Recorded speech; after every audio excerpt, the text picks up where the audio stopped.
Gold coins అంటే నాకు చాలా ఇష్టం అండి.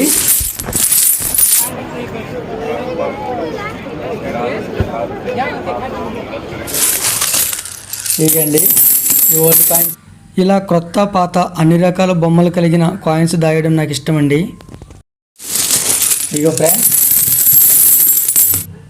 సీతాదేవి, రాముల వారు, లక్ష్మణుడు, ఆంజనేయ స్వామి ఉన్నారన్నమాట దీని మీద.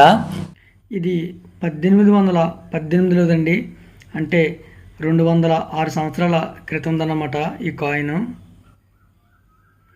చూడండి, సీతాదేవి, రాములు వారు, లక్ష్మణుడు, ఆంజనేయ స్వామి ఉన్నారండి ఈ 206 సంవత్సరాల క్రితం కాయిన్ మీద. ఇది 200 సంవత్సరాల క్రితందన్నమాట. అది ఎంత కొత్తదైనా ఎంత పాతదైనా నా దగ్గర లేని కాయిన్ అయితే చాలండి, చిన్నప్పటి నుంచి దాచేవాడిని. 1944లోదండి ఈ కాయిన్. ఇవిగండి నా దగ్గర ఉన్న కాయిన్స్ అన్నీ కూడా వరుసగా పరిచి తీస్తున్నాను అన్నమాట. ఇదిగో చూడొచ్చండి మీరు, ఉన్న కాయిన్ మళ్ళీ ఉండదండి, అన్నీ కూడా రకరకాల బొమ్మలు కలిగిన కాయిన్స్. అంటే అన్నీ పాతవి కాదు, కొత్తవి కాదు, మొత్తం అన్నీ ఉంటాయి అన్నమాట. నాకు దొరికినవన్నీ దాచాను. హాయ్ అండి అందరికీ. ఇవిగండి నేను దాచిన ఓల్డ్ కాయిన్స్. ఇదిగండి మా చిన్నప్పుడు మేము వాడే డబ్బులు అన్నమాట ఇవి. ఇది 5 పైసలు అండి. ఇది పట్టుకుని వెళ్ళి పప్పలవి కొనుక్కుండే వాళ్ళం. తర్వాత దీనికంటే ఎక్కువ ఇది 10 పైసలు అన్నమాట. తర్వాత ఇది పట్టుకుని వెళ్ళి కొనుక్కుండే వాళ్ళం. ఈ రెండింటి కంటే ఎక్కువ ఇది 20 పైసలు అన్నమాట. 5 పైసలు, 10 పైసలు, 20 పైసలు. ఆ తర్వాత పావలా ఉండేదండి. ఇదిగండి పావలా. ఈ పావలా పట్టుకెళ్ళి కొనుక్కునే వాళ్ళం. తర్వాత అర్ధ రూపాయి కాడ నుండి మీకు తెలిసే ఉంటుంది. ఇదిగండి రూపాయి. ఇవన్నీ రూపాయలు అన్నమాట. ఇక్కడ నుంచి మీకు తెలిసే ఉంటుంది. ఇంకా మాకు ఊహ తెలియనప్పుడు ఈ 3 పైసలు, 2 పైసలు, పైసా ఉండేది. కానీ మా కాలం వచ్చేటప్పటికి ఇవి అంతరించిపోయినాయి అన్నమాట. అంటే వాడుకలో లేవు. ఈ 5 పైసల కాడి నుంచి వాడుకలో ఉన్నాయండి. మా చిన్నప్పుడు బాగా ఊహ తెలియడంలో ఈ 5 పైసలే పట్టుకుని వెళ్ళి ఎక్కువగా కొనుక్కునే వాళ్ళం అనమాట. ఈ 5 పైసల తర్వాత 10 పైసలు అండి. 10 పైసలు అంటే ఈ 5 పైసలు 5 పైసలు కలిపితే ఒక 10 పైసలు అవుతుంది అనమాట. ఇదిగండి 10 పైసలు. ఇవి కూడా పట్టుకెళ్ళి మేము కొట్టు దగ్గర పప్పులు కొనుక్కునే వాళ్ళం.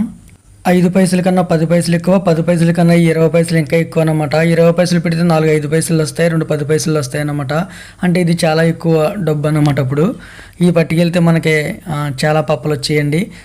వాటి తర్వాత ఇది 25 పైసలు అన్నమాట. అంటే మీకు ముందు చూపించిన అన్నిటికంటే కూడా ఇది బాగా ఎక్కువ అండి.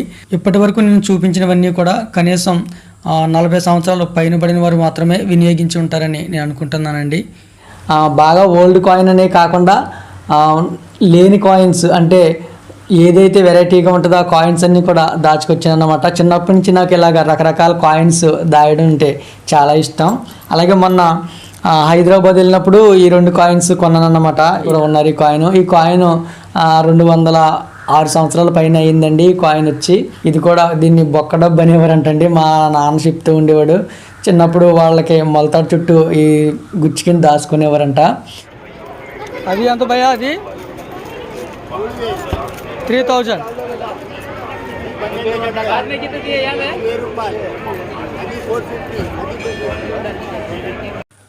మొన్న హైదరాబాద్ చార్మినార్ దగ్గరికి వెళ్ళినప్పుడు ఈ ఓల్డ్ కాయిన్స్ అమ్మే అతను కనిపించాడు అనమాట. ఈయన దగ్గర చాలా ఓల్డ్ కాయిన్స్ ఉన్నాయండి. ముందుగా ఇక్కడ ఈ ఓల్డ్ కాయిన్స్ దొరుకుతాయి అనుకుంటే నా దగ్గర ఏ లేవో చూసుకుని ఇవన్నీ చాలా కొనుక్కునేవాడిని అన్నమాట.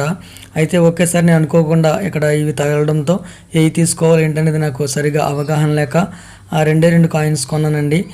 మిగతావి మళ్ళీ వచ్చినప్పుడు చాలా రకాల కాయిన్స్ కొనాలని అనుకున్నాను అన్నమాట. ఇక చూడండి, ఇతని దగ్గర చాలా 100 సంవత్సరాల క్రితం కాయిన్స్ అన్నీ కూడా ఈయన దగ్గర ఉన్నాయండి. ఎవరైనా కావాలంటే కొనుక్కోండి. ఇదిగండి ఈ 2 కాయిన్స్ మాత్రమే నేను ప్రస్తుతానికి కొన్నాను. మళ్ళీ వచ్చినప్పుడు చాలా కాయిన్స్ కొనుక్కుంటాను అనమాట. కాయిన్సే కదండి, నోట్స్ కూడా దాచేవాడిని అనమాట. చాలా రకాల నోట్స్ దాచాను.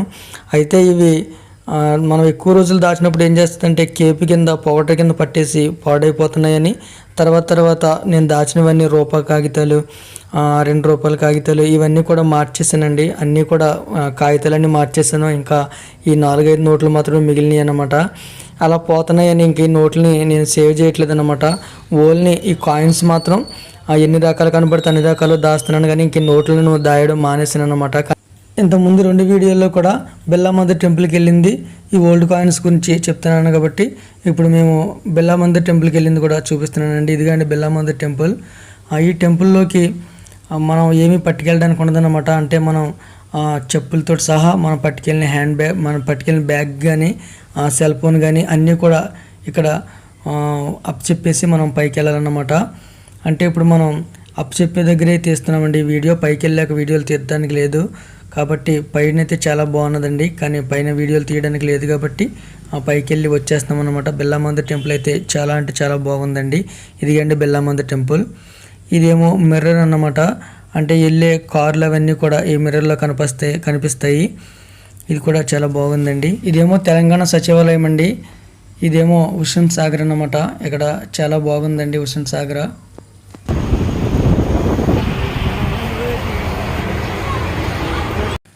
ఇలా ఒకరోజు మా అబ్బాయి నేను ఈ హుస్సేన్ సాగర్, బిర్లామందిర్ టెంపుల్, ఫిలిం నగర్ ఇవన్నీ కూడా ఒకరోజు తిరిగామన్నమాట. ఇంకా ముఖ్యంగా చూడవలసినవి హైదరాబాద్లో చాలా ఉన్నాయండి.